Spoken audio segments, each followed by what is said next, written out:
everyone, welcome back to the attic. I wanted to do a video. I've been like once a month. I like to do a video showing the seal product that I've been accumulating, what have you. And then today I wanted to start before we get into that. I wanted to do. I've got some notes here. So I went to my local game store, maybe Friday of last week, just to see what pre-orders was looking like for the Tarkir Dragonstorm collector boxes, what have you, and to get into the pre-release because I really want to do this one. So I signed up for that, and then when I kind of inquired about the collector boxes pre-orders, which I don't like usually like pre-orders because I don't like the whole thing is ugh, it just feels icky, but because the prices swing so much either way. So locking in a price could be good, bad, and different, whatever. But they were doing their pre-release at 240, and they had just that morning decided since they were like 320, 330 range, and I had no idea. I've been working all week and hadn't really even looked. But they had stopped taking pre-orders, so I was like, "Ah, cool, no worries. I'll see what it looks like." But it gets around 3. I'm not gonna probably do it. A couple days later, the owner actually reached out directly to let me know that they would have a box set aside for me at the pre-release. The price that they had been holding for. I've been a customer there since '07, '08. The owner is very honest and awesome and just really, really good business person. Really good. He wants. It's more important for him to have a good long term relationship with a customer than it is to squeeze a penny out of something. So when he offered me the box at the 240 price, I suggested that I would like to pay 280,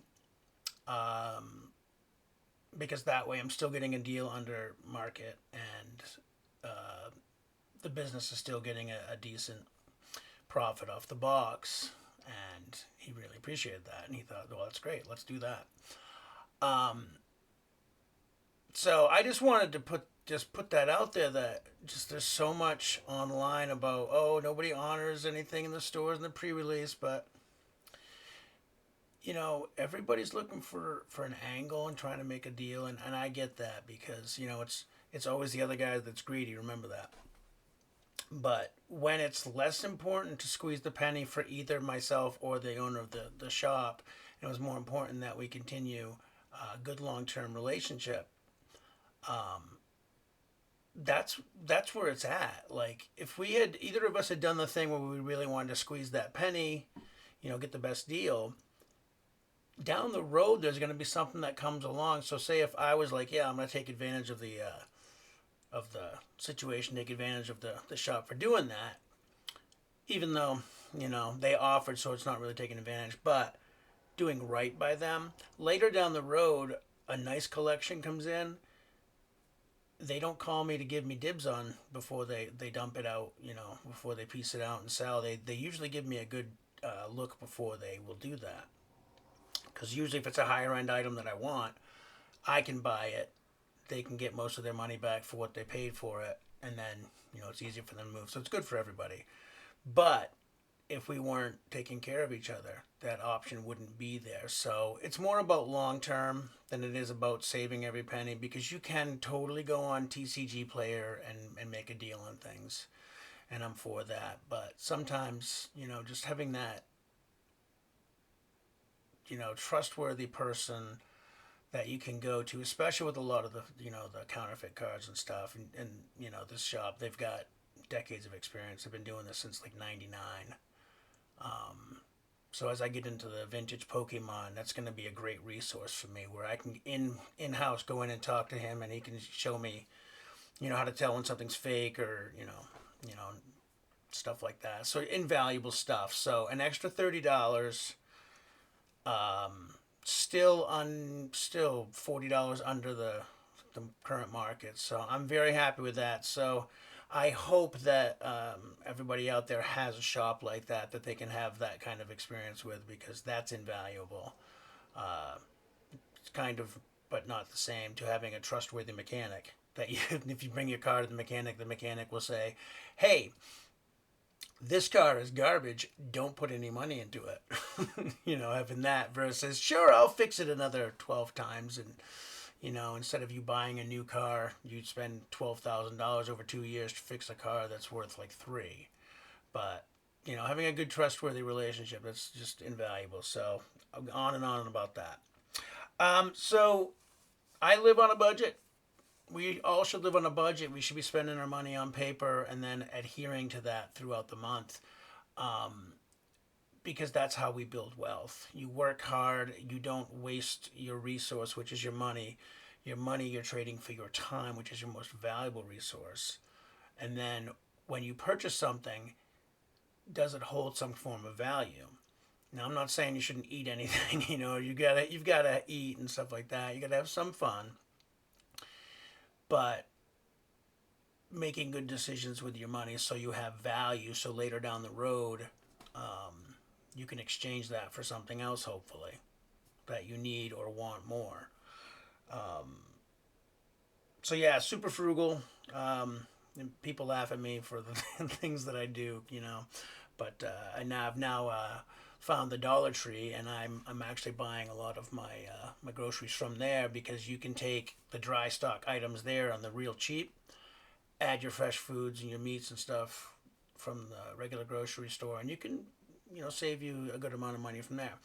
So because because I'm so frugal, and I've been doing a great job of not spending my whole allotted $300-ish a month on sealed product, I was able to get my normal three plus squeeze an extra booster box, collector box actually. So let me show you that. So I'll do that last.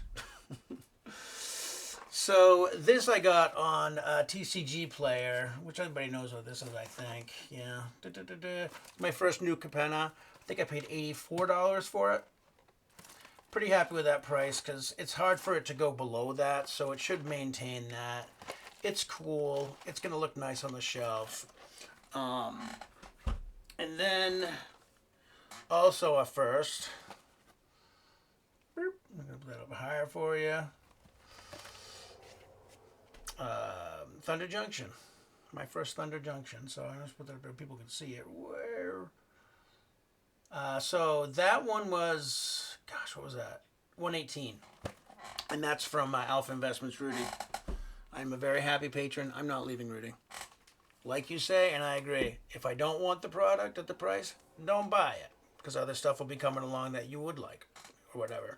This month, Rudy put up for X LB1 drafts, because I think there was a couple boxes that he couldn't get his hands on for the patron sales that he usually does. So $93 for that. I'm super happy with that. It's like 118 now, TCG Player. So happy to have that, on my bookshelf. So this the last collector box I bought, I actually got it for $10 off, and this is the same LGS actually. I got it for, so this is not exciting, I know. It's Crimson Vow. It's going to be nice just to have on the shelf, right? I'm not going to open it because the value is not in there, but I got it for $150. It was right around market, so I'm very happy with that. But yeah, so, that's why I try to budget and stay and keep track on it and write where I'm at, and keep an eye on where I'm at. And then if there's something I'm looking towards, make sure I'm saving towards it, because this stuff is fun just to have. So as you accumulate the collection and just, you enjoy having it, that's the best part. Yeah, I just envision Scrooge McDuck swimming in gold, but in his vault, but I don't think you could probably swim in the magic cards. But anyway, the other thing, I'm still working on building my my beta collection. So this month, instead of just getting one, I actually, because again, like I said, I've been saving and squeezing the pennies. I actually got four. So, beta giant growth. Dun, dun, dun. That'll be going in a deck to replace one of my revised that I'm putting in there. Scrib Sprite, and that was $13, I think. Giant growth. This here was like $9.84, I think. 1/1 flyer, old school baby. Scavenging Ghoul. I think this was around $8. That art is like awesome. Check that out. It's really nice art. Not as good as Gloom, but it's pretty nice. And then Crawworm, my first Crawworm beta. And actually, the Scavenging Ghoul and the Scrib Sprites are first too. But Crawworm first. Pretty nice. About $8 for that. So, yeah, just, buy what you like and you enjoy. Have fun with it. Try to build a group around you of other folks that are like-minded and enjoy the game. Enjoy, the value of a lot of the cards is awesome, but just you can have so much fun with just some of the cheaper cards just playing.